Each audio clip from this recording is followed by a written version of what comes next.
This posting is dedicated to my granddaughter Elle, whose birthday is today, and she is 13 years old. This book is about when she was born. For when a child is born, so are grandmothers. The official date is December 23rd. That is the birthday of little Elle, my granddaughter. However, for me, it was January 2nd, when I turned around at the luggage area of the Boston airport and first set eyes on the little angel in the stroller pushed by my son John. That was the moment that I fell in love at first sight with Elle, and the moment I became a grandmother. I was blessed with spending almost 5 days in the life of Elle, looking at her, holding her, feeling her, feeding her, soothing her, and just loving her. I was also able to witness the love of her parents. It was truly a glorious time. Since meeting Elle and becoming a grandmother, I have been contemplating on what it means to be a grandmother. It began with reflecting on what I wanted to be called. Nana, Baba, Mimir, Oma. Did I want a unique nickname, hoping for a unique relationship? The meaning of grandmother is being turned over in my mind. I only knew one of my grandmothers, my dad's mom, Blanche. I remember going to stay with her and my grandfather for a week or so during my summer vacations, staying up late to watch the news and eating cereal with her and my grandfather.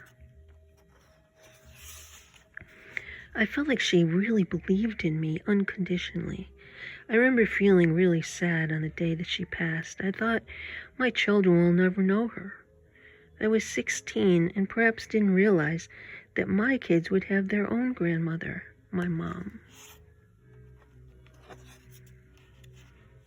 Unfortunately, I never asked my mother what being a grandmother meant to her. She was a wonderful grandmother. She was loving, open, and always had a full cookie jar.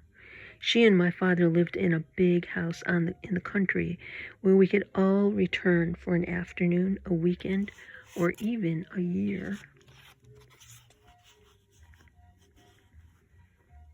Flashback.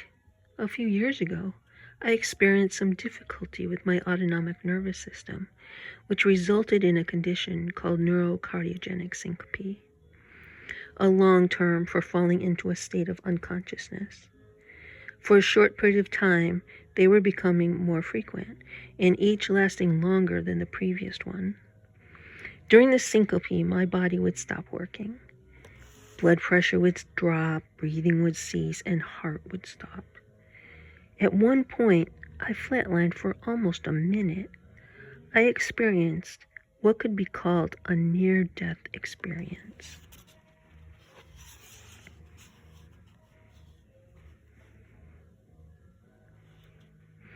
During each of these syncopes, I had the feeling of going somewhere else in my consciousness. It was not just the blacking out of a faint. Rather, I felt like I was going someplace else. The best way to describe it was that I felt like I was in the arms and love of 100 grandmothers. Not the body of these women, but the souls.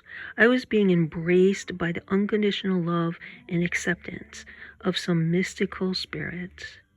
This love and acceptance, to me, was that of grandmother. It is this love, this acceptance, that I want and I will give to you, Elle. Happy birthday. I'm sorry I can't be there, but I'm there in spirit and hopefully by Zoom. But I know that there with you and your family and Malin and your mom and dad, you have family and joy and love that I am also part of. And I wish you much love and happiness. Happy birthday, my little angel. Bye for now, Nana.